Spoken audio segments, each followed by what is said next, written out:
This is the Friday afternoon Qso-Vlog net, and now let's check in and see if CHARLEY-K1GZL is on frequency to bring us up to date on the latest 40-meter band propagation. Charlie's QTH is up north in northern New Hampshire, near the Canadian border. Charlie, got a copy? Yes, Jim, very clear copy. Just about an S8 to about 5 dB over S9 direct. Of course, I do not have SDR capabilities, and you're coming in direct from extreme southern Indiana.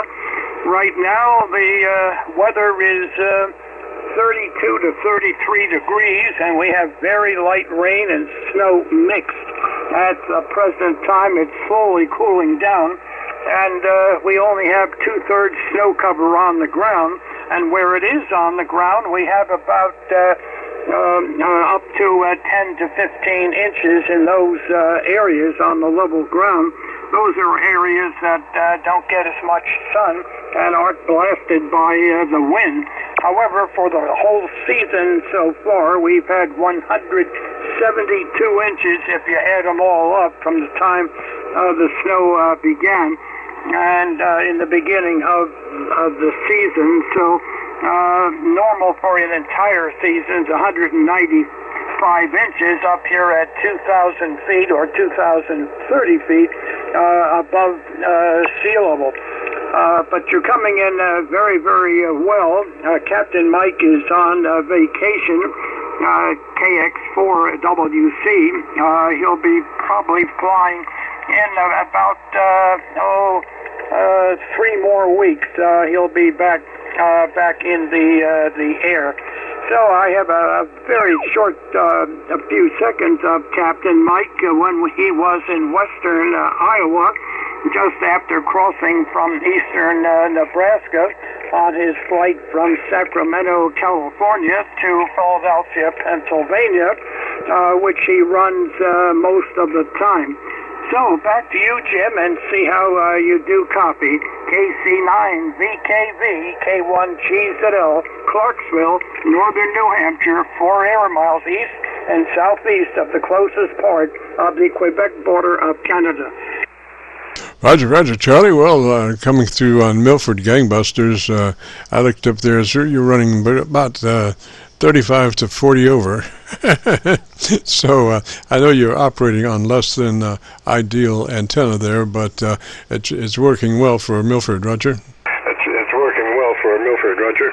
Okay, Roger. Here is Captain Mike. I think I recorded this about 1 month ago, a little bit over that, maybe a month and a half ago. Okay, we are. We just crossed into Iowa. We're just right now about, we're showing about 70 miles west of Fort Dodge, Iowa here. So moving along pretty well here. And is Wayne still there? Did they figure anything out there? Go ahead. Okay, and that was Captain Mike. I think he was at 38,000 feet on that transmission, and he's been flying for 32 years. Been flying for 32 years. Amazing, and enjoys it just as much as he did the first time that he started flying.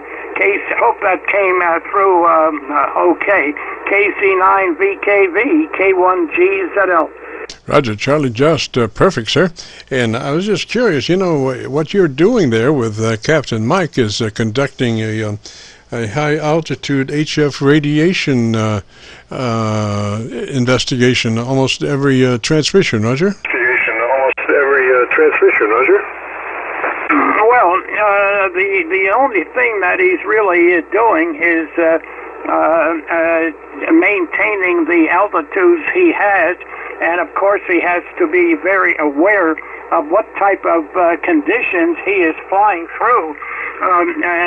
Generally, he flies between 32 and 39,000 feet, between 32 and 39,000 feet.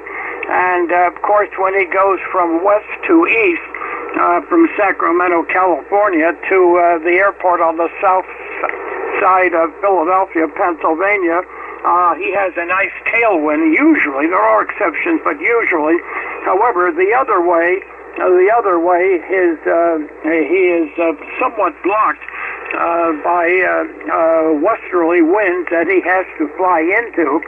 So in those cases, there are times, and also due to weather conditions, he has to navigate around storms.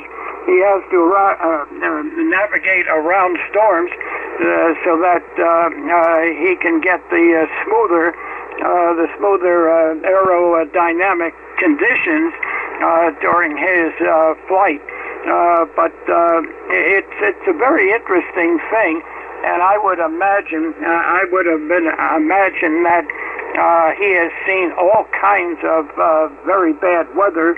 But with the technology we have these days, he can pretty well circumnavigate the bad storms and take the smoother paths. Jim, go ahead. Roger, Charlie. Well, it's always a pleasure to have you check in with Captain Mike and all of your knowledge. I was just curious, are you following any of the latest situations with the sunspots and stuff? The sunspots and stuff. I understand there was a coronal mass ejection several days ago, I guess about the 27th of March, 28th of March. But I didn't see too much evidence of that on the bands. Although there might have been some quiet periods when this was going on, Jim. So it's just simply a matter of living with it. But it proves one thing. It shows one thing. There are many more of these ejections going on now than there were a year ago. There. So in 2021 at this time. So we're obviously coming out of the dark, of the low part of the sunspot cycle and starting to build up. But how far we're going to build up on it, I don't know. And I don't know anyone who is really convinced on how far up it's going to go. Of course, the higher up it goes, the better the higher frequencies are, like 10 meters. And I remember when 10 meters back in the early 50s was extremely strong, in the late 40s, extremely strong. And during our winter, the European stations would just blast in, and all it needed would be just a couple of watts to work out all over the place. 20 meters would stay up open 24 hours a day. 24 hours a day, 20 would stay open.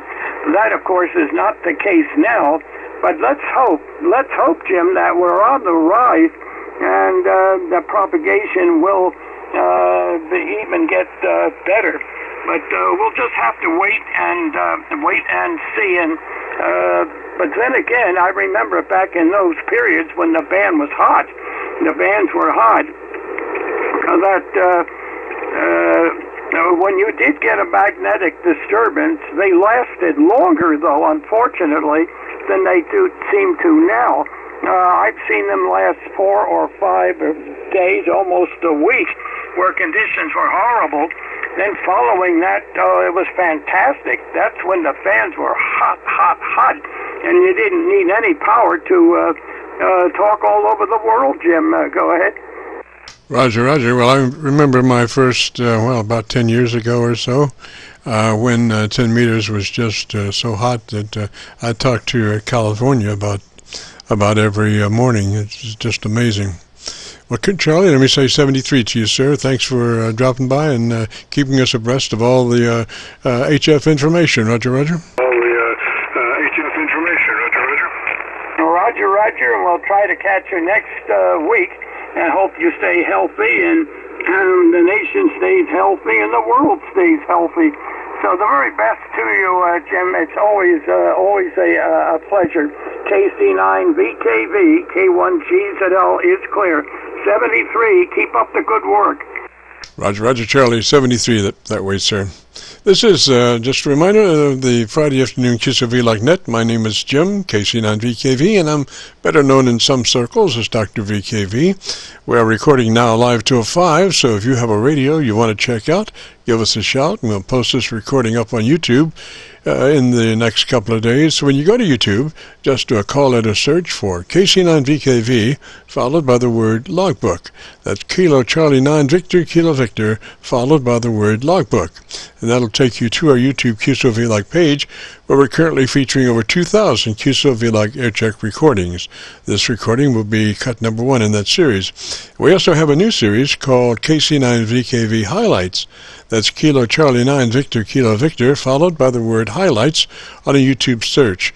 And these are some of our less technical, more human nature philosophical kinds of QSOs, which brings to mind one of my favorite segments called Something to Crow About, featuring Kenny and his master modulating rooster Henry. You'll have to check it out. KC9VKV Highlights on a YouTube search. So let's get on with it now. If you have a radio you want to check out, give me a shout.